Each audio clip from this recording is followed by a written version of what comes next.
Hi everyone, আসসালামু আলাইকুম। Welcome back to my channel. হাজির হলাম নতুন রেসিপি নিয়ে। আমার আজকের রেসিপি স্পাইসি পাস্তা। সঙ্গে থাকুন, দেখতে থাকুন। চুলায় প্যান বসিয়ে দিয়ে দিলাম পরিমাণ মতো তেল। তেলটা গরম করে নিয়েছি, এর মধ্যে দিয়ে দিলাম রসুন কুচি। এবার রসুন কুচিটাকে একটু ফ্রাই করে নিব। তারপরে এর মধ্যে দিয়ে দেবো পেঁয়াজ কুচি। এখন পেঁয়াজ রসুনগুলো একসঙ্গে একটু ফ্রাই করে নিব। হালকা ব্রাউন কালার করে ফ্রাই করে নিতে হবে। এর মধ্যে দিয়ে দিব কাঁচামরিচ কুচি। এখন সবগুলোকে একসঙ্গে ফ্রাই করে নিব। এরপরে আমি দিয়ে দিচ্ছি ডিম।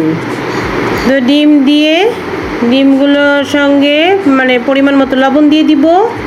এখন সবগুলো একসঙ্গে ফ্রাই করে নিব। আপনারা চাইলে এর সঙ্গে মাংস অ্যাড করতে পারেন। তো আমি আজকে মাংস দিয়ে যেহেতু রান্না করব না, শুধু ডিম দিয়ে রান্না করব। আবার আপনারা চাইলে এর সঙ্গে সবজিও অ্যাড করতে পারেন। তো আমি আজকে মাংস সবজি কিছুই দিব না, শুধু ডিম দিয়ে পাস্তাটা রান্না করব। এরপরে দিয়ে দিব ওয়েস্টার সস, তারপরে দিয়ে দিব সয়া সস। সবগুলোই পরিমাণ মতো দিতে হবে। তো এরপরে দিয়ে দিচ্ছি টেস্টিং সল্ট। এখন সবগুলো একসঙ্গে নাড়াচাড়া করে মিশিয়ে নিব আর অল্প সময়ের জন্য কুক করে নিব। এই ধরনের সসগুলো দিতে হবে, তাহলেই পাস্তার টেস্টটা ভালো আসবে। এরপরে আমি সিদ্ধ করে রাখা পাস্তাগুলো দিয়ে দিলাম। তো এখানে 3 ধরনের পাস্তা আছে, সব একসঙ্গে আমি ভালোভাবে সিদ্ধ করে নিয়েছিলাম। এখন নাড়াচাড়া করে সব মিশিয়ে নিচ্ছি।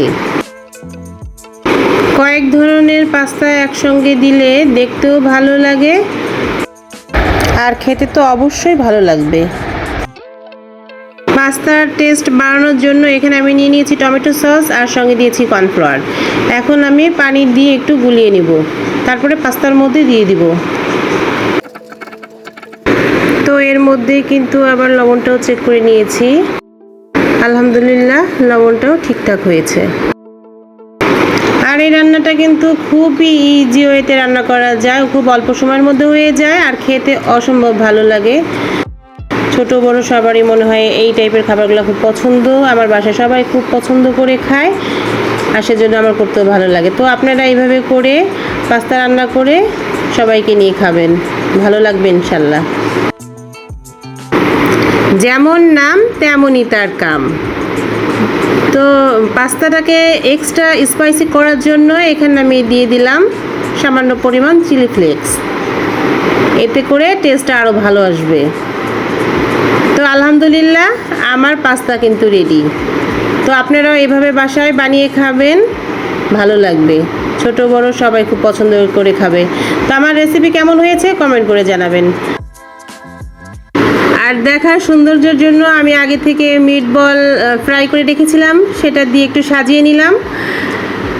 দেখতেও ভালো লাগছে আর খেতে তো অবশ্যই ভালো লাগবে। ভিডিও ভালো লাগলে লাইক দিবেন, কমেন্ট করবেন, শেয়ার করবেন আর আমার চ্যানেলটা সাবস্ক্রাইব করে আমার পাশে থাকবেন। সম্পূর্ণ ভিডিও দেখার জন্য সবাইকে ধন্যবাদ। আল্লাহ হাফেজ, আসসালামু আলাইকুম।